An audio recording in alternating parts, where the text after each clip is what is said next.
ገላትያ ምዕራፍ 1 ቁጥር 9 ላይ ቁጥር 19 ላይ ነገር ግን ከጌታ ወንድም ከያዕቆብ በቀር ከሐዋርያት ሌላ አላየሁም ብሏልና እዚህ ጋር የጌታ ወንድም የተባለው ያዕቆብ ማን ነው ይላል። የጌታ ወንድም ያዕቆብ ጌታ ኢየሱስ ሐዋርያትን ሲመለምል ሐዋርያት ሥራ ማቴዎስ ወንጌል ምዕራፍ 10 ላይ ሲመለምል የመረጣቸው አሉ። ብዙ ጊዜ የስም መመሳሰል ሰውየውን እንዳይለዩት እንዲምታታ ያደርጋል። ለምሳሌ መጥምቁ ዮሐንስና ሐዋርያው ዮሐንስ ብዙ ሰዎች እኮ ይምታቱባቸዋል። ግን መጥምቁ ዮሐንስ አለ፣ ሐዋርያው ዮሐንስ አለ፣ ከእንደገና ደግሞ ሌላም ዮሐንስ አለ። የማርያም ልጅ የሌላኛይቱ ማርያም ልጅ ያዕቆብ ስሙ ዮሐንስ ነው። እንደዚህ 1-3 ዮሐንሶች አሉ ባናስተውላቸውም። እዚህ መጥምቁ ዮሐንስ ጌታ ኢየሱስ ገና አገልግሎቱን ሊጀምር ሲል ያጠምቅ የነበረ ነው። ኢየሱስ ደግሞ አገልግሎት ከጀመረ በኋላ ደግሞ ወደ አገሩ ወደ ገሊላ አካባቢ ጋር ሄዶ ደግሞ ከመለመላቸው ውስጥ አንድ ደግሞ ሌላ የዘብዴዎስ ልጅ ዮሐንስ አለ። ስለዚህ ሁለቱን ዮሐንሶች ለመለየት አጥማቂ ዮሐንስና የዘብዴዎስ ልጅ ዮሐንስ ሁለት የተለያዩ ናቸው። አጥማቂ ዮሐንስ የዘካርያስ ልጅ ነው፣ የዘካርያስና ኤልሳቤጥ። ያኛው ደግሞ የአባቱ ዘብዴዎስ ነው።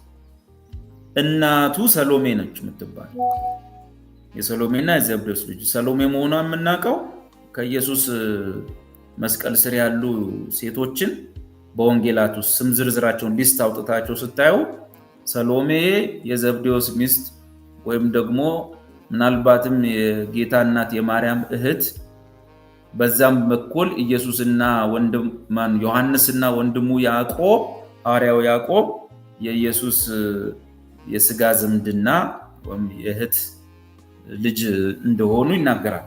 ለዛም ይመስለኛል የዮሐንስና ያዕቆብ እናት መታ ጌታን በቀኝህ እና በግራ የሆኑ ልጆች ብላ የጠየቀችው በዘመድ መጠየቋ ነው። ልክ እንደዚሁ ያዕቆብ ጋር ስንመጣ በብሉይ ኪዳን አንድ ያዕቆብ እናውቃለን፣ የእስራኤል አባት ስሙ ተቀይሮ እስራኤል የሆኑ የእስራኤል ልጆች አባት። ያዕቆብ ከጌታ ኢየሱስ ጋር በምሽት የታገለው ስሙ እስራኤል ተብሎ የተቀየረለት የእስራኤል ልጆች አባት ነው። በአዲስ ኪዳን ደግሞ እንደዚሁ ሌሎች ደግሞ ሁለት ያዕቆቦችን እናገኛለን። አንደኛው ቅድም ያልኩ የዘብዴዎስ ልጆች የሆኑት ዮሐንስና ያዕቆብ ከ12ቱ ሐዋርያት አንዱ ማለት ነው። 12 ሲመርጥ ዮሐንስም ለሐዋርያነት ተመርጧል፣ ወንድሙ ያዕቆብም ተመርጧል። ጴጥሮስ ደግሞ ያው ወንድማቸው ባይሆንም ከአንድ አካባቢ የተመረጠ ነው። እነዚህ ሶስቱ ጴጥሮስ እና ደግሞ ሁለት ወንድማማቾች ዮሐንስና ያዕቆብ የኢየሱስ የምስጢር ደቀ መዛሙርት የሚባሉት ናቸው። ብዙ ጊዜ ጸብ የሚፈጠረው ሁለት ወንድማማቾች ከጴጥሮስ ጋር ነው፣ ጴጥሮስ ከሁለቱ ጋር ነው። በመሃላቸው ጸብ ነበር ይላል። ወይም ደግሞ ሁለቱ ሌሎችን ሐዋርያት አስተባብረው በጴጥሮስ ላይ ተነሱበት ይላል። እንደዚህ ነገር ነበራቸው። እንግዲህ መንፈስ ቅዱስ እስኪቀይራቸው። ያዕቆብ ጋር ስንመጣ እንግዲህ አሁን ማንን አገኘን? በአዲስ ኪዳን አንድ ያዕቆብ አገኘ። ምን? የዮሐንስ ወንድም ከ12ቱ ሐዋርያት አንዱ የሆነው ያዕቆብ፣ እሱን አገኘ። በጣም የሚገርም ታሪክ ነው። ከ12ቱ ሐዋርያት ውስጥ በፍጥነት የሞተው የተገደለው ይሄ የዮሐንስ ወንድም የዘብዴዎስ ልጅ የኢየሱስ ክርስቶስ የሥጋ ዘመድ የሆነው ያዕቆብ ነው። ከ12ቱ አንዱ የሐዋርያው ዮሐንስ ወንድም በጣም በፍጥነት ነው የተገደለው። ምንም ሳያገለግል ማለት ይቻላል። በዓለ ሃምሳ ላይ መንፈስ ቅዱስ ተቀበለ፣ ከነ ጴጥሮስ ጋር ሰበኩ፣ ወዲያው ተይዞ ታሰረ፣ ተገደለ። ምንም ብዙም አልሄደም እሱ ማለት። ከ12ቱ አንዱ ያዕቆብ እንግዲህ በሐዋርያት ታሪክ ውስጥ የመጀመሪያው ሰማዕት ነው። በደቀ መዝሙሮች ታሪክ ውስጥ ደግሞ የመጀመሪያው ሰማዕት እስጢፋኖስ ነው። ከ12ቱ ሐዋርያት ግን ቀዳሚ ሟች ይሄ የዮሐንስ ወንድም ያዕቆብ ነው። በተቃራኒው ደግሞ ሐዋርያት ሁሉ ሞተው ሲያልቁ መጨረሻ ረጅም ዕድሜ ኖረው ደግሞ ወንድምየው ዮሐንስ ነው። በረጅም ዕድሜ ኖረው ወንድምየው ዮሐንስ ነው። ቶሎ ደግሞ የተቀጨው ያዕቆብ ሐዋርያው ነው። ስለዚህ ያዕቆብ ወዲያው ስለተገደለ ታስሮ አንድ ምንም መጽሐፍ አልጻፈልንም፣ ወንጌል አልጻፈልንም፣ መልእክት አልጻፈልንም፣ አገልግሎቱም ምንም አልታወቀም። ወዲያው ነው የሞተው ማለት ነው እሱ። አሁን ሌላ ያዕቆብ ደግሞ እናገኛለን። የያዕቆብን መልእክት የጻፈልን ገላትያ መጽሐፍ ላይ ጳውሎስ የጠቀሰው የጌታ ወንድም ያዕቆብ የሚባለው ራሱን ግን የጌታ ወንድም ብሎ ማይጠራ የጌታ ባሪያ ብሎ የሚጠራ እና የዮሴፍና ምናልባትም የማርያም የሥጋ ልጅ ነው ተብሎ የሚታወቀው አንዳንዶች እንደሚሉት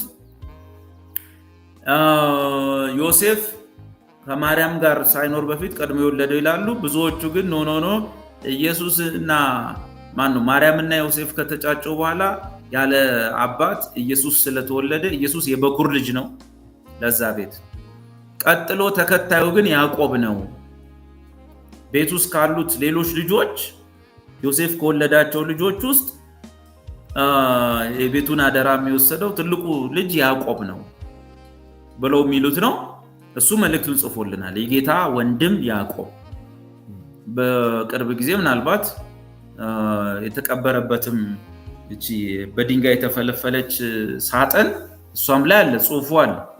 ያዕቆብ የኢየሱስ ወንድም የምትል ጽሑፍ አለች እዛው ሲቀብሩት እንትን ያሉ። ይሄ ሰው ያዕቆብን መልእክት ጽፎልናል። ከሐዋርያት ጋር በኢየሩሳሌም ቤተክርስቲያን ብዙዎቹ ሐዋርያቶች ለአገልግሎት በየሀገሩ ይዞራሉ። እሱ ግን በአንድ ምክንያት በኢየሩሳሌም ቤተክርስቲያን ውስጥ እነሱ በሌሉበት ጊዜ እንደ አማድ ሆኖ ይተካቸው ያገለግል የነበረ የታመነ ወንድም ነው፣ የጌታ ወንድም ያዕቆብ። ይሄ ያዕቆብ ኢየሱስ ከሙታን ከተነሳ በኋላ ለሐዋርያት ከታየ በኋላ ቀጥሎ ለሱ ታይቶታል፣ ለስጋ ወንድሙ ወይም ለዮሴፍ። ምናልባትም ከትንሣኤ በኋላ ከቤተሰባቸው መካከል ኢየሱስን ያየው ያዕቆብ ነው ማለት ነው። ለዚህም ይመስላል እናቱና ሌሎቹን ወንድሞች ሰብስቦ የበዓለ ሃምሳ ላይ ጸሎት ላይ ከተገኙት ውስጥ አንዱ እሱ ነው። የጌታ ወንድም ያዕቆብና እናቱ ማርያም ነች። ይሄ ወንድማችን በአንድ ነገር ይታወቃል። ኢየሱስን ከሙታን ከተነሳ ካየ በኋላ ሕይወቱ በጣም እንደተቀየረ ይነገራል። ከዚህ የተነሳ በቀን ካሉት 24 ሰዓቶች ውስጥ ከ18 እስከ 20 የሚሆነውን ሰዓት ተንበርክኮ ይጸልይ የነበረ ሰው ነው። አብዛኛው ጊዜው በጸሎት የሚያሳልፍ ነው። ያው በፊት አብሮት ቤት ውስጥ ያደገው የገዛ ወንድሞቹም እንኳን አያምኑበትም ነበር የተባለው በዛ የተሰማው ነገር ያለ ይመስላል። እድሜ ዘመኑን በሙሉ ወንድሙ ከሙታን ተነስቶ አይቶታል። ለዚህ 20 ሰዓቱን ከ24 ሰዓት 18 20 ሰዓት ሙሉ ተንበርክኮ በየቀኑ ይጸልይ የነበረ ከመሆኑ የተነሳ የጉልበቱ እዚህ መንበርከኪያ ጉልበቱ እጅግ ደድሮ የዛን ጊዜ ክርስቲያኖች በቅጽል ስም ነበር የሚጠሩት። ጄምስ ዘ ካመል ኒ ብለው ማለት ያዕቆብ ባለ የግመል ጉልበት፣ ያዕቆብ የግመል ጉልበት፣ ባለ ግመል ጉልበቱ ያዕቆብ ብለው ነው የሚጠሩት የነበረው። ያዕቆብ መልእክትን የጻፈልን እሱ ነው። መጨረሻም ያው እሱም አገልግሎቱን ከጨረሰ በኋላ ተቀጥቅጦ ተገሎ ነው። መጀመሪያ ያው ደበደቡት ከኢየሩሳሌም ከተማ ከአጥሩ፣ ከዛ አጥራቸው ትልልቅ ነው ግንብ፣ ከዛ ወደ ታች ወረወሩት። ዞሮ ሲያዩት አልሞተም። ሴቶች ልብስ አጥበው የሚመጡ ሴቶች ልብስ ለማጠብ የሚመቱበት እንጨት አለ፣ ልክ ፈረንጆቹ ይሄ የሚጫወቱበት አይነት፣ እኛ ሀገር ወፍራም አጠና ነው። እና በዛ ሴቶቹ ልብሳቸውን አጥበው የሚመጡ ሴቶች ነበሩ። ያዙት መጨፍጨፊያ እንጨት፣ በሱ ቀጥቅጠው ጭንቅላቱን ሕይወቱን እንዲያልፍ አድርገውታል። የጌታ የኢየሱስ ወንድም ያዕቆብ